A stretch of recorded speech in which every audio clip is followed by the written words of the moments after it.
se manifieste así cada día. Y Señor, que seamos sensibles a la voz de tu Espíritu, y cuando en algo fallamos, que vayamos inmediatamente a tu presencia para arreglar eso, arrepentirnos, pedir perdón. Abogado tenemos, está ahí sentado al lado del Padre, y seguir adelante sin ninguna derrota, sino poniéndonos de pie con cada una de tus victorias. En nombre de Jesús, amén y amén. Amén. Tomen asiento si quieren. Que el Señor les bendiga. Bienvenido a todos. Saluden al que tienen al lado, atrás, adelante. Díganle qué bueno verte, qué bueno que estés acá. Lindo recibirlos. Quiero compartir con ustedes un texto, 2 o 3 pensamientos, y después, como cada miércoles, nos vamos a dedicar a orar el resto del tiempo, ¿sí? El texto que quiero compartir con ustedes está en Hechos capítulo 8. Hechos capítulo 8.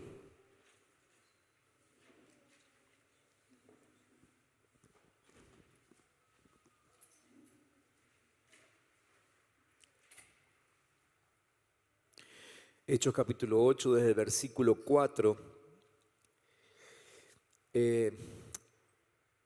Y esta historia cuenta un poco lo que vivían los discípulos en aquel tiempo de la iglesia primitiva, cuando todavía los perseguían, y mucho, ¿no? Dice que mientras tanto, los que habían sido dispersados iban por todas partes anunciando el evangelio. Fue así como Felipe llegó a la ciudad de Samaria y allí les predicaba a Cristo. Toda la gente escuchaba con atención lo que les decía Felipe, y oían y veían los milagros que hacía. Muchos de los que tenían espíritus malignos eran sanados, y los espíritus salían de ellos lanzando fuertes gritos. También muchos de los cojos y paralíticos quedaban sanos, y había una gran alegría en toda la ciudad. Había en Samaria un hombre llamado Simón, que antes había practicado la magia, y con ella engañaba a la gente, pues les hacía creer que era muy poderoso. Todos, desde el más pequeño hasta el más grande, lo escuchaban con mucha atención y decían que era el gran poder de Dios, pues con sus artes mágicas había captado su atención y por mucho tiempo los había engañado. Pero muchos hombres y mujeres se bautizaron cuando creyeron las buenas noticias que Felipe les anunciaba del reino de Dios y del nombre de Jesucristo. Incluso el mismo Simón creyó y se bautizó, y siempre andaba con Felipe. Y lleno de asombro veía las señales y los grandes milagros que Felipe hacía. Los apóstoles que estaban en Jerusalén se enteraron de que en Samaria se había recibido la palabra de Dios y enviaron a Pedro y a Juan. Cuando estos llegaron, oraron por ellos para que recibieran el Espíritu Santo, porque el Espíritu aún no había descendido sobre ninguno de ellos, ya que solo habían sido bautizados en el nombre de Jesús. En cuanto les impusieron las manos, recibieron el Espíritu Santo. Y al ver Simón que el Espíritu Santo se recibía por la imposición de manos de los apóstoles, les ofreció dinero y les dijo: denme también a mí este poder para que cuando yo imponga las manos sobre cualquier persona, ésta reciba el Espíritu Santo. Al oír esto, Pedro le dijo: que tu dinero se muera contigo, si crees que el don de Dios puede comprarse. Tú no tienes nada que ver con este asunto, porque en tu interior no eres recto con Dios. Arrepiéntete de tu maldad y ruega a Dios. Tal vez te perdone por ese mal pensamiento. Por lo que veo, estás en manos de la amargura y la maldad. Simón respondió: rueguen por mí al Señor para que no me sobrevenga nada de lo que han dicho. Después de haber testificado y proclamado la palabra de Dios, ellos volvieron a Jerusalén y en muchas poblaciones de los samaritanos anunciaron el evangelio. Así como el miércoles pasado, este pasaje que acabo de leer ahora también nos habla del poder del Espíritu Santo. El miércoles pasado oramos en ese sentido, ¿sí? Y decíamos también el miércoles pasado que estamos viviendo una era de engaños, ¿sí? Y otra vez aquí en este pasaje vemos como una mentira estaba infiltrándose entre la gente, haciéndoles creer que se trataba de Dios y no era así, ¿no? Y así como sucede ahora en esta historia, también podemos ver que se oían muchas voces y esas voces que se oían llevaban a la gente a vivir engañadamente. Por eso decimos, era de engaño, ¿no? Bueno, lo mismo está pasando ahora. Y si hoy estamos experimentando algún tipo de engaño, y yo creo que es muy probable que sea así, ¿no? Porque somos engañados, o somos estafados, o todo el tiempo hay alguna mentira sobre la cual tenemos que andar averiguando, como que nunca antes se ha puesto así, ¿no? Y desconfiamos, empezamos a desconfiar de todo. Y si estamos en esa situación es porque necesitamos más que nunca vivir esta realidad con el Espíritu Santo. El Espíritu Santo, según Jesús, es quien nos guía a toda la verdad, ¿no? Y cuando abunda la mentira es cuando más necesitamos del Espíritu Santo, para no caer en la trampa del enemigo y ser conducidos a la verdad. Tenemos una necesidad imperiosa de que el Espíritu Santo nos enseñe, nos alumbre, nos guíe, ¿sí? ¿Qué es lo que tendríamos que saber del Espíritu Santo? No grandes cosas. La verdad que con conocer lo mínimo del Espíritu Santo ya es suficiente para que Él pueda empezar a trabajar en nosotros. Pero por lo menos deberíamos saber que el Espíritu Santo fue prometido sobre, como dice el profeta Joel, dice que fue prometido sobre toda carne, sobre toda persona fue prometido el Espíritu Santo. Es decir, el Espíritu Santo no iba a venir para tocar solamente a algunos o para posarse sobre algunos, sino que toda la humanidad tenía la posibilidad de ser lleno del Espíritu Santo. Así que si nosotros somos de esos que buscamos a Dios, estamos anotados. El Espíritu Santo puede trabajar con nosotros tranquilamente, ¿sí? Es lo primero que tenemos que saber. No hay una élite sobre la cual el Espíritu Santo viene y los demás quedamos afuera. El Espíritu Santo es una promesa para todos, ¿sí? Y su poder para todos. Una segunda cosa que tenemos que saber es que ese mismo Espíritu Santo que fue prometido fue el que descendió sobre Jesús y el que actuó sobre Jesús, el que posibilitó que Jesús obrara tantos milagros, prodigios, señales, ¿sí? Jesús anduvo en el poder del Espíritu Santo, el mismo que se prometió para todos, ¿sí? Y una tercera cosa que tenemos que saber del Espíritu Santo es que ya vino, ¿no? Y que ya está actuando entre nosotros. O sea, todas las promesas que había acerca del Espíritu Santo, estamos en esa época, ¿sí? El Espíritu Santo llegó, se depositó sobre la iglesia y está listo a meterse en la vida de todo aquel que lo busca apasionadamente. Y obviamente, cuando el Espíritu se mete, tenemos esta posibilidad de que el Espíritu Santo nos guíe a toda la verdad y ser libres de la era del engaño, ¿sí? Ser libres de la era del engaño en la que estamos. En este relato que les acabo de leer ahí en Hechos 8, se muestran algunas cosas interesantes que suceden cuando el Espíritu Santo trabaja sobre nosotros. Lo primero que se muestra allí es gente santa haciendo obra evangelizadora. Lo hacían por el poder del Espíritu Santo, ¿sí? Ustedes ven que ellos estaban escapando. No es que habían sido enviados como predicadores, evangelistas, misioneros al lugar. No, estaban escapando. Pero mientras escapaban de la persecución, el Espíritu Santo los llenaba de poder y los usaba para predicar el Evangelio. Así fue que se llenó todo el mundo conocido en aquel tiempo, ¿no? De la palabra de Dios. La segunda cosa que nos muestra Hechos 8 es cómo opera el espíritu de engaño, ¿sí? Lo vemos en la vida de ese famoso Simón, ¿sí?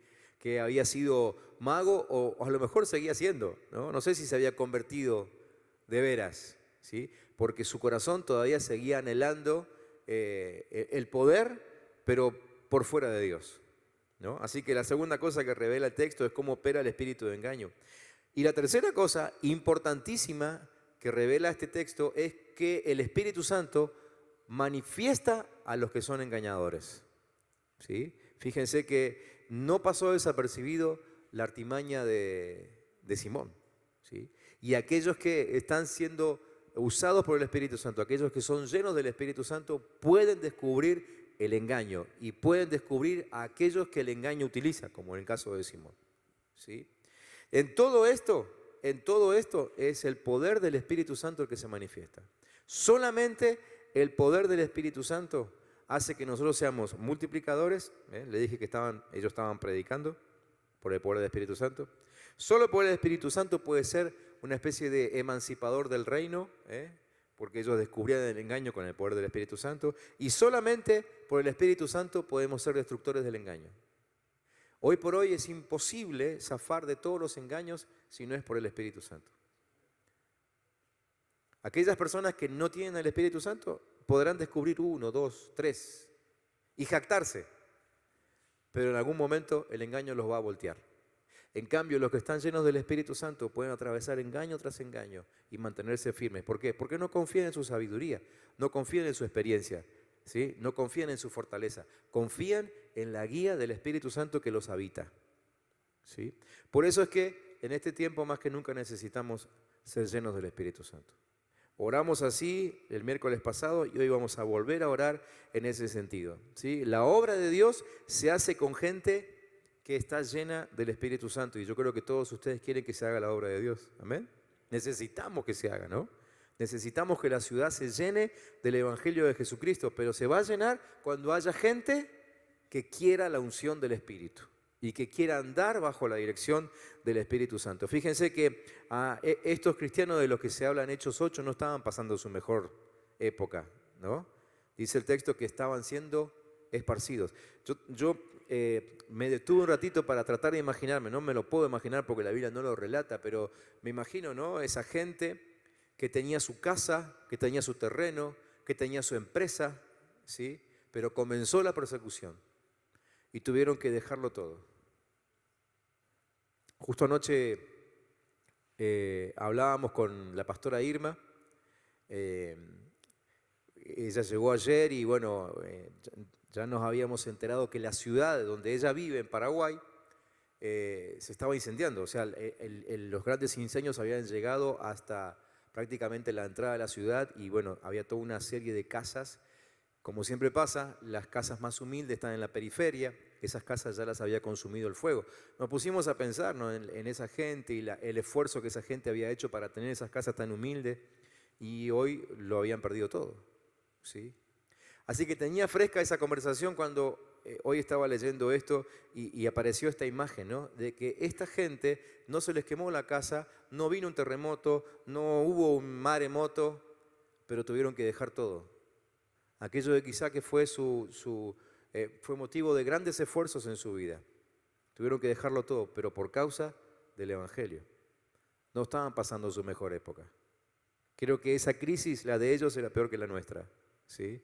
Nosotros por lo menos ahora termina la reunión y cada uno vuelve a su casa y probablemente pueda cenar. Ellos no tenían dónde descansar porque tuvieron que abandonar todo lo que tenían e irse hasta inclusive a las regiones desconocidas para ellos, ¿no? Samaria, que era un lugar que un judío jamás quería pisar. Se tuvieron que ir ahí. Pero aún así, en medio de esa tremenda crisis, ellos no dejaban de predicar. ¿Por qué no dejaban de predicar? Porque el Espíritu Santo estaba dentro de ellos. Y yo creo que hasta lo disfrutaban. Yo creo que hasta en un momento, al ver el resultado de su predicación, porque Samaria empezó a llenarse de cristianos, la gente se empezó a convertir, lo leímos recién, ¿no? Los enfermos empezaron a ser sanados. Yo creo que hasta se olvidaron de la casa que dejaron, y la empresa que dejaron, y lo que dejaron, no sé qué habrán dejado. Se olvidaron de eso, porque la alegría fue tan grande por poder servir a Dios. Eso lo logran aquellas personas que son llenas del Espíritu Santo, ¿sí?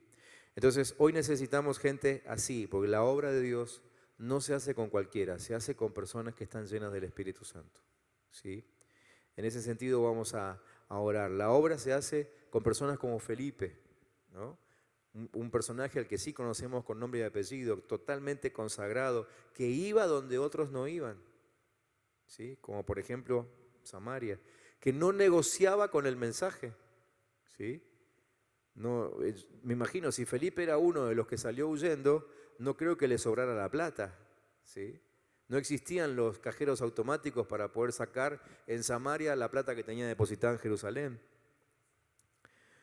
Pero así todo, él no se dejó manejar por la oferta de dinero que este hechicero le quiso hacer. No transó el mensaje, ¿no? Esa es la gente que está llena del Espíritu Santo y es la gente que necesita Neuquén, la gente que necesita Argentina, la gente que necesita esta iglesia. Así que vamos a orar en ese sentido. Ahora van a aparecer allí, espero, las chicas seguramente me lo prepararon, gracias, estos motivos de oración, ¿sí? Y cuando nos juntemos en los grupitos ahí a orar, además de orar por los motivos que ustedes hayan traído, compártanlos por favor allí en su grupo. Si alguno de ustedes trajo algún motivo por algún familiar enfermo, amigo enfermo, necesita trabajo, lo que sea, menciónenlo en el grupo. Pero además de eso, vamos a orar por lo que va a estar ahí en la pantalla y que se va a quedar ahí. Vamos a declarar que la obra de Dios no se va a detener por la persecución o por tiempos difíciles. ¿Amén? Así que cuando estén orando, declárenlo. Decimos que la obra, por lo menos la obra aquí en la Iglesia del Camino, ¿sí? Que las demás congregaciones espero que hagan lo mismo, pero por las dudas ustedes oren acá, por esta congregación, ¿sí? Que aquí no se va a detener por más dura que sea la crisis, que seguiremos predicando a Jesucristo, como Felipe y los demás apóstoles. ¿Amén? Bien, y vamos a orar también, vamos a pedir para que entre nosotros empiecen a emerger, empiecen a salir a flote, ¿sí? Los discípulos tipo Felipe. Es decir, hermanos nuestros aquí en la congregación, quizás algunos de ustedes inclusive, dispuestos a entrar donde otros no entran, ¿sí? Que no negocian el mensaje de Cristo y que además operan en los dones del Espíritu Santo. Felipe trabajó con los dones del Espíritu Santo. A Felipe después lo encontramos en otra instancia siendo trasladado por el Espíritu de un lugar geográfico a otro lugar geográfico, o sea, sin caminar. Tal era su consagración y tanto lo usaba el Espíritu Santo que lo podía transportar de un lugar a otro. No sé si vamos a llegar a eso, pero por lo menos empecemos orando por estas tres cosas. Que surjan en esta congregación hermanos dispuestos a ir donde nadie quiere ir. Que surjan aquí hermanos que no negocien con el mensaje. Y que surjan en esta iglesia hermanos que aprendan a trabajar en los dones del Espíritu Santo.